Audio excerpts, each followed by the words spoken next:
at it. So before lunch, we finished the ionization energy, and we move on now to a new periodic property.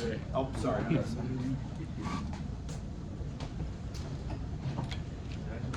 Electron affinity came next in the textbook, so I've just done these in the order that they show up in the book. Electron affinity is, as you saw in the reading quiz, there is not a good clear trend across the row. Down a family, there's more of a trend, but across the row, notice like from lithium, it goes up to beryllium, and then down to boron, down to carbon, up to nitrogen, down to fluorine, and then way up to neon. So not a good clear trend, and that's what the question was getting at in there. Now, what I'm going to do is this one is the only property that can be negative or positive. Electronegativity is always positive. Ionization energy is always positive. Every element takes energy to remove an electron from it. And then electron affinity is the only one that can be both positive or negative. So I'm highlighting the zero line here. And what I want you to see, first of all, let's look at the definition of electron affinity. Electron affinity is how much energy an atom loses or gains, because it could lose or gain, when it gains an electron. So electron affinity is the opposite of ionization energy. Ionization energy, we start with a neutral atom and we remove an electron from it. Electron affinity, we start with a neutral atom in the gas phase and we add an electron to it. If you have a positive value up here above the highlighted zero, those are atoms that have to gain energy. You have to persuade them by putting energy in to get them to take the electron. That's not favorable for an atom to have to gain energy to gain an electron. So it's more favorable for the atom if it loses energy when it gains an electron. So these elements that are down here below the zero mark, they actually can release energy, and in nature it's favorable to release energy. So when these elements gain energy, or gain an electron, it's favorable for them. And it's kind of interesting too. We see things down there below zero, like lithium. You would not expect lithium to have a negative electron affinity. You'd expect lithium, you'd feel like it has to be talked into gaining an electron, but it actually releases some energy when it gains, yeah. For the question mark, you can memorize which ones are. No. I might ask you, okay, ask me your question again, Anurag, because if you were asking what elements are above the zero or whatever, yeah, I would expect you to know that. Now, I want to talk about that, though, so you're not kind of going into the quiz blind. Well, let's not talk about, first of all, if I were not to show you this, but just show you the periodic table and say, what elements on the periodic table would you expect to not be interested in gaining an electron? If there's one family that you wouldn't expect to gain an electron, what family would you pick? Give me one family above all other families that you wouldn't expect to gain an electron. Noble. Yeah, I would start with the noble gases. You know how the noble gases have this extreme stability? They don't make compounds, they don't make ions, they're just good the way they are. So the noble gases, you would expect to not become favorable or not be favorable for gaining an electron. And sure enough, where do we find the noble gases? Right here, helium, neon, argon. They're above the zero line. So they're not favorable for gaining an electron. The higher up ones, though, look at these extremely high ones, they all have something in common. Beryllium, magnesium, calcium. So you definitely expect the noble gases to be positive electron affinity. The alkaline earth metals, beryllium, magnesium, calcium, and those are the only ones that are shown there. All of the alkaline earth metals would be not favorable for gaining an electron. And the reason for that is because, let's look at beryllium. We have the beryllium electron energy level diagram up here. And so what we see is beryllium has 4 electrons. There's 2 and 1s, that's not shown, and then there's 2 and 2s, and that's it. So if we say, beryllium, I need you to gain another electron, beryllium's going to reply, well, okay, I'll take the electron, but I don't really have any room in an occupied orbital. I'm going to have to start a new orbital with it. Now, you remember how boron, it was easy to remove boron's last electron when we were talking about ionization energy and removing electrons. That 2p was kind of out there. It was high enough in energy that it made boron easier to remove the electron, even though boron had the higher effective nuclear charge. Well, the same kind of situation is going on here. Beryllium, if you make it take another electron, it has to put it in an occupied p orbital. That p is way kind of out there, outside of the 2s. It's not going to be favorable. It can't really hold on to that 2p electron very well. So, and that's true for all of the alkaline earth metals, because they have just filled their s. So if you want them to gain an electron, they're going to have to start a new p with it. That doesn't work well for it. Doesn't work for it. Now, the reason that these are extremely high, why they're way up here, even higher than the noble gases, it has to do with the effective nuclear charge. These have an effective nuclear charge of 2. So their nucleus isn't real positive to hold the outer electrons in there. Now we're sticking an electron in an unoccupied higher up orbital. Whereas the noble gases have an effective nuclear charge of 8, positive 8. They have some serious positive charge that's drawing the outer electrons in. And so if you add one on, yes, the noble gas has to start a new energy level, but with that high effective nuclear charge, it's able to hold on to that electron more. So the noble gases aren't excited about it, but they can handle it better than the alkaline earth metals. Now there's one element up here that you notice is right on the 0 line. And it's our friend nitrogen. Nitrogen, like we saw before, it's got those 3 unpaired electrons in the 2p orbitals. So if we ask nitrogen, would you gain another electron? Okay, well, I have room here in any of these 3, but as soon as we put that extra electron in, there's going to be the repulsion like there is here. Because its electrons are going to look like this. So you're going to, have that pushing away. Again, and the reason the repulsion matters so much is because nitrogen is really, really small. It's only got 2 energy levels of electrons, so it doesn't have all these layers. It's just really, really tiny and compact in there. And so a little bit of repulsion makes a big difference. So nitrogen has room for an electron, but then the repulsion is going to be kind of kicked up, and it's not going to be real favorable about taking the electron. So, but yeah, like when Anurag asked, are we going to have to memorize which elements are above the 0? Yeah, I would expect you to. And it's just all those 2 families for electron affinity. The noble gases are not interested in electron, and the alkaline earth metals, even more, are not interested in extra electron.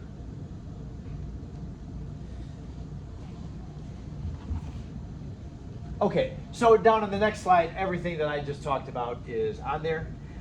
So we can take a look back at that, and that will have the explanations for why these things are what they are. I'm going to move on now to atomic radius. Atomic radius, we'll go through this one and the next one pretty fast. The atomic radius is defined as, if we look at the nucleus here and the nucleus here, we don't have little tiny rulers that we can just hold a ruler up to an atom. Oh yeah, it looks like you have that diameter. No, they're too small to be able to do that. So scientists had to come up with some creative way to figure out how big an atom is, because we don't really know how far that outermost electron is. So what scientists decided to do was take a really small sample of a solid of a metal, a solid sample of metal. They fired X-rays through it. The nucleus is so dense that it absorbed the X-rays, but the rest of the X-ray developed, or the X-ray film developed. And so in the little shadows where the nuclei were, they could kind of extrapolate what the angle was that they went out at, and see how far one little undeveloped region was from the next one. And so they just concluded, okay, there's a nucleus and there's a nucleus, so we're just going to go halfway, and halfway is where one atom ends and the next atom starts, because it's a solid. We assume that the solid particles are together. So that's our kind of indirect way of measuring the atomic radius.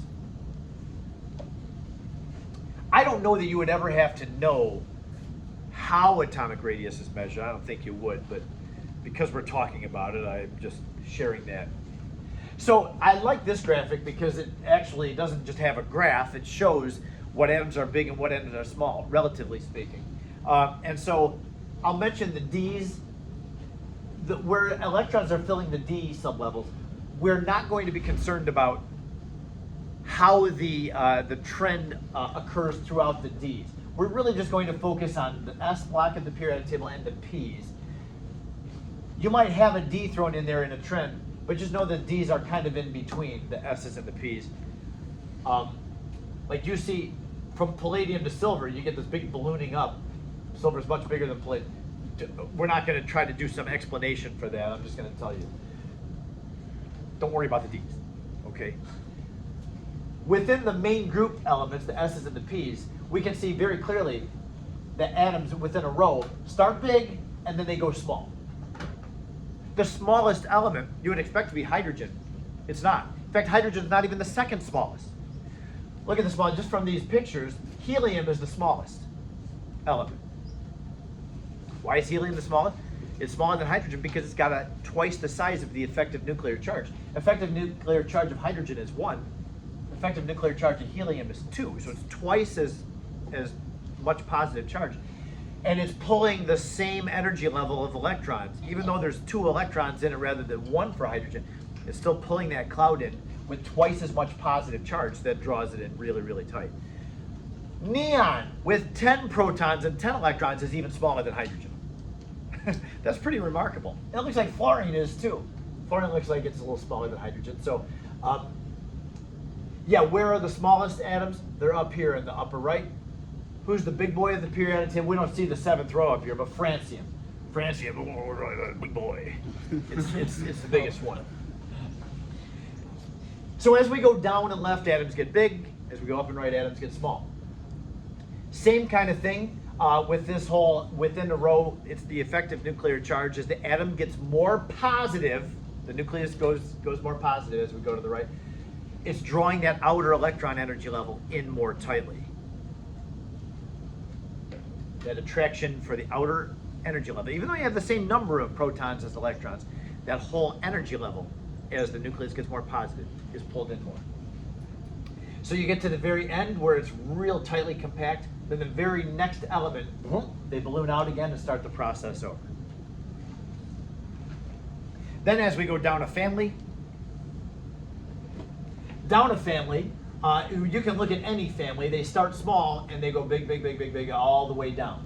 They get bigger, without exception, they get bigger. And this one makes a whole lot of sense because as we go from one element down to the next element underneath it, the next element underneath it starts a new energy level.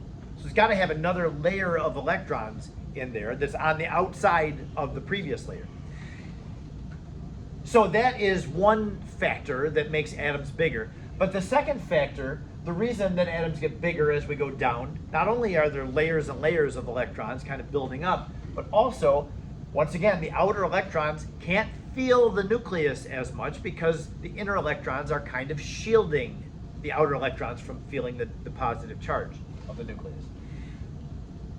So yeah, you see, I'm continuing to use this word, shielding effect. When you're comparing elements in a family that have different number of layers of electrons, that's where we can consider the shielding effect. The more layers of electrons, the less the outer electrons can feel the nucleus. So I told you, try to use the word effective nuclear charge if you're comparing elements in the same row. But when you're comparing elements in the same family, use the shielding effect for the bigger one. Let me give you an analogy with the shielding effect. I did this in third hour too, Neil, so don't think that I'm not creative. Imagine that Taylor Swift announces she's going to have a concert at Pine Knob tonight. Surprise! I'm going to be here in Detroit. I'm going to do a concert. So me, being very wealthy and resourceful, I tell the class, guess what? I got good news. We're going to Taylor Swift tonight. It's good news, isn't it, Conrad? Sure. Yes. Okay, so I got your tickets. I'm going to provide a bus. We're going up there. We're going to have a good time with Taylor Swift. Okay, so everybody's excited. I say, hey, meet me out of the Troy High parking lot at 3 o'clock. Don't be late. So we all show up. I show up at least with the bus, 3 o'clock. People, kind of drift over and okay, well, come on. Time's ticking. We want to get there before everybody else finds out about this concert and gets better seats. Assume that the entire venue is general admission. So the first people that get there, they can be up as close as they want. And then anybody else, they'll just have to stack behind. So we are almost ready to go. But oh my gosh, Anurag, We're waiting for Anurag. Oh. Where is he? He's at lunch. All right, well, where is he? Come on. We're waiting and waiting. Finally, Anurag moseys in, like he does. And so it's 5 o'clock now. So, we jump into the bus and we head up I-75 to Clarkston. And of course, there's all the traffic. So we finally get to the concert. And you know what's going to happen. Oh, look at all these people that are already here. We should have left earlier, Anurag. So where do we go? We've got to go all the way up to the top of the hill. If you've ever been to Pine Knob, there's all the seats down close to the stage, and then there's this lawn. So all the seats are obviously taken, and the lawn is pretty much all filled up with all these fans. So we get like the very top of the hill. You can actually go down the other side of the hill. That's where all the drunk people roll down after they've had too much. But we're right on the top of the hill. So, we don't say, oh, this is dumb. I'm just leaving. I'm not going to stay. No, we stay for the concert. We listen to the concert, and we can see this little glittery moving thing down there. That's the nucleus. So we've got the nucleus, and everybody is there because they have some attraction for the nucleus, just like electrons do. Yes. We don't, on the very top of the hill, we can't even see her face. It's, we just see this little speck. We don't get the same experience as the people who are up in the front, right? So look at the next slide. Oh. These people are the 1s electrons. They get to feel the best positive charge. And then, the next layer of people after that would be the 2s electrons. Here's us way out there. We are shielded from having the same experience at this thing from the other people. And so that's an analogy of what the shielding effect means. And so the shielding effect is an important effect here for describing what goes on and why, when you have multiple layers of electrons, the outside electrons, they don't have the same experience of the nucleus. Even though they're still attracted to it, the electrons don't just, I'm going to leave. No, they stay because of their attraction, but they don't have as much force pulling them to the nucleus. Okay, so we've got to buzz through these last couple. Electronegativity is, you read about this last night. This is a very clear trend. Electronegativity is defined as how much an atom pulls on shared electrons. So you need to have an atom in a bond sharing electrons with another atom. And whichever one is pulling the electrons more toward itself, the shared electrons more toward itself, is the higher electronegative element. So electronegativity, the top element is fluorine. It has to do with the size of fluorine. If we go back and look at what the size of fluorine is, look at that tiny little thing. Now, the noble gases don't have values for electronegativity because they don't make bonds.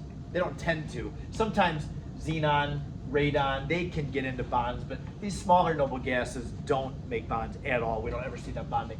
So the best candidate for the most pull on electrons is right there, fluorine. And it's no coincidence that fluorine is the best reducer. You know how we just studied a chapter on oxidation reduction? And fluorine winds up F2, gains electrons better than anybody because it's got the most pull on electrons of any element out there. So, yeah, what we need to know about electronegativity, know that it has to do with how much atoms pull on electrons when they're bonded. And it says down here, yeah, the noble gases don't have values. I don't have any exceptions for electronegativity. Exceptions do exist. You can see as atoms get real big, the bottom right part, down there around bromine, selenium, iodine, tellurium, we have some funny business going on here. You can see that. The black ones are the main group.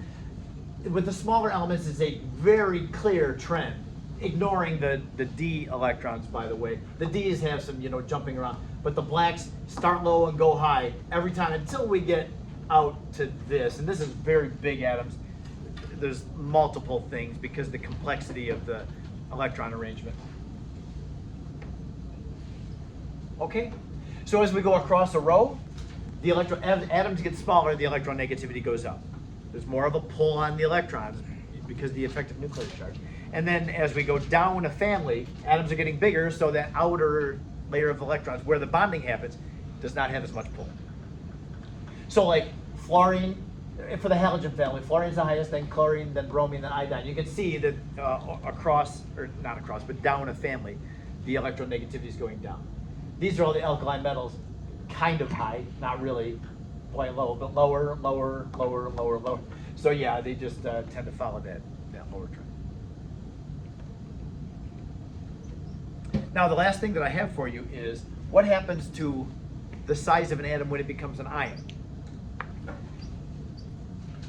There is a significant change in the size of an atom when it forms an ion. Even with a change of 1 electron. If you have an atom that gains 1 electron or loses 1 electron, a dramatic change in the size. What is seen here, don't just memorize these words. Try to understand what the concept is. For instance, lithium. Lithium, I don't have an energy level diagram. If I could just do this, it's not beryllium anymore, it would be lithium. Lithium's got 1 electron and 2s. If we lose that 1 electron, it's going to lose its entire second energy level. It won't have anything in its outer energy level. So now its outer energy level is 1s. So lithium gets way smaller. You got 3 protons in there holding 3 electrons. Get rid of electron number 3, and now you got 3 protons holding 2 electrons. You know how a few slides ago I said that helium is the smallest atom? Where is it? Way up here. Helium is the smallest atom. Helium has 2 electrons. It's got 2 electrons, but it's got 2 protons holding those 2 electrons. So it just really, really yanks the 2 electrons in. Lithium has 3 protons in its nucleus. 3 protons. So if you put 3 protons in charge of holding 2 electrons, it's going to have even smaller of a size than helium is. Because helium's only got 2 protons in the nucleus holding those electrons. The electron structure is exactly the same for lithium, but there's 3 protons, draws them in even tighter. So yeah, big change in the size of the atom. So we can see the lithium goes from, like this down tiny to like that. Oh, and by the way, I'll just mention, there's a unit on here that you may have never seen before. When you see a measurement and a capital A with a little circle on the top of it, that is a different unit. That's called an angstrom. Angstroms are pretty much only used in measuring sizes of atoms. Angstroms are 10 to the negative 10th meters. So like 1.23 angstroms there is 1.23 times 10 to the negative 10th meters. That's what that's doing there. So just know that when an atom loses even 1 electron, it shrinks down way smaller. Because now you've got the same number of protons, but 1 less electron that the proton has to hang on to, and that's going to make for a significant change in the size. Then for atoms that gain electrons, when you have something like fluorine, which is tiny, remember it's over on the right side when it's neutral, it's tiny, have it gain 1 electron. Now the 9 protons in the nucleus are responsible for holding 10 electrons. You're adding an electron to its shell. 9 protons can't hold 10 electrons as well, so it balloons up. So look at this, you have a huge change in the size. We can see that the radius just about doubles as we go from the neutral to the -1 ion. And when the radius doubles, we know that the volume of a sphere, we think of atoms as spheres, volume of a sphere is 4/3 pi r cubed, right? So when you double the radius, you're actually increasing the volume by 8 times, 2 cubed, right? So yeah, it's a big, big change in the size of atoms when they become ions. So my last slide, I got 5 minutes to do this.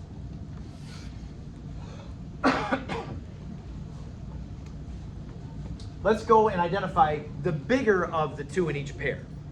So we have magnesium when it's neutral versus the magnesium +2 ion.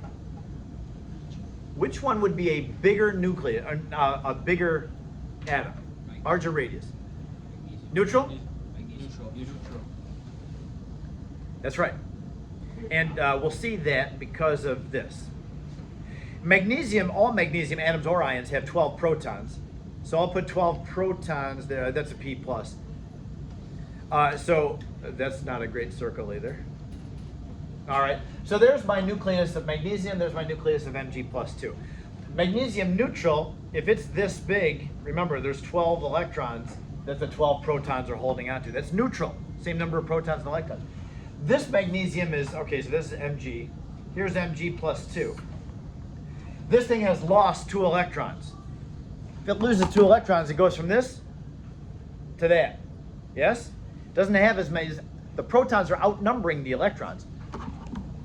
So it's going to go from this to like that with only 10 electrons it's holding on to. So the larger radius is this one. Yes. How do we know how many protons something has? Oh, from the atomic number. Magnesium is atomic number 12. That's where I got the 12 from. Yep. Okay, now, these are not the same element, but think about this. What about when we compare calcium neutral to the sodium ion? It's got to be the calcium, right? Remember that atoms start big and they get smaller as we go across. So sodium and calcium will both be expected to be pretty big, but sodium up here is not neutral, it's a positive 1 ion. So what did sodium do? It got really small. Definitely it's going to be smaller than calcium. So the larger one here is going to be the calcium. Oh. Yeah, look for the larger radius. Yeah. What about chloride ion? What? It decreases in size as you go right. Yes, the neutral atoms do. They decrease in size as we go to the So right. if- So on the left we have big atoms. So if Ca is further right than sodium is, then wouldn't Ca already be small? Well, it's not in the same row either. So you know that when we go down, atoms get bigger, but when Yeah. we go to the right, atoms get smaller. So I would never ask you to compare the size of sodium neutral to calcium neutral, because we have conflicting trends Got it. on that. I would ask you magnesium versus potassium, because as we go to the right, they get smaller, and as we go up, they get smaller. So from that, we can deduce definitely that magnesium is smaller than K, but not high left and low right. We won't have to do those. What about this one? This one shouldn't be so bad. Chloride ion, it's gained an electron, and bromide ion, which has gained an electron. Which one would be higher? Bigger. The bromide ion. Yep, exactly. Okay, now what about this? Here's a good one.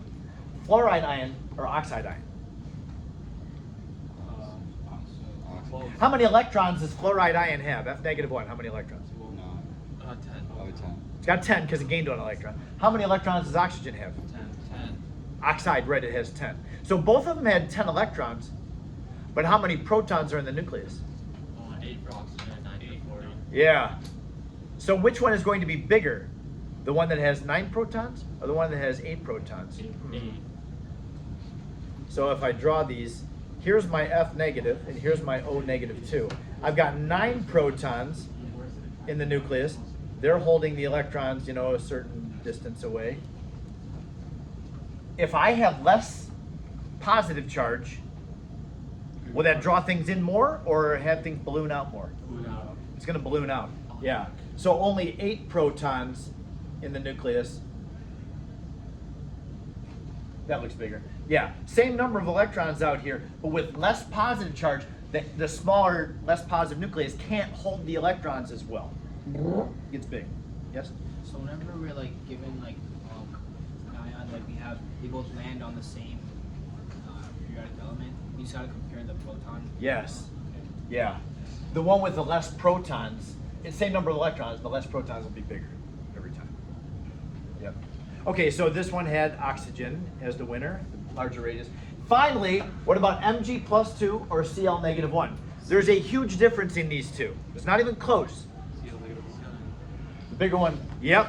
Because chlorine, when it gained an electron, went, and magnesium, when it lost 2 electrons, went, right? So, yeah, I mean, we got this tiny little magnesium and this big ballooned out chloride ion. But they're in the same row, so Cl and water is significantly smaller. Right? When it was neutral, it was smaller, but it's not neutral, it's negative 1. So But it starts ballooned out. Smaller. No, but like the reducing Started out electrons is smaller, much yes. more of an effect So than how's the electron?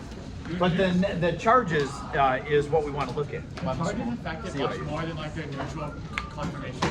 Yeah, so we're not comparing the neutral magnesium and neutral chloride. So when you comparing look at ions. Alright, but there's a better way to memorize it Yes. than like just raw memorize. Yep.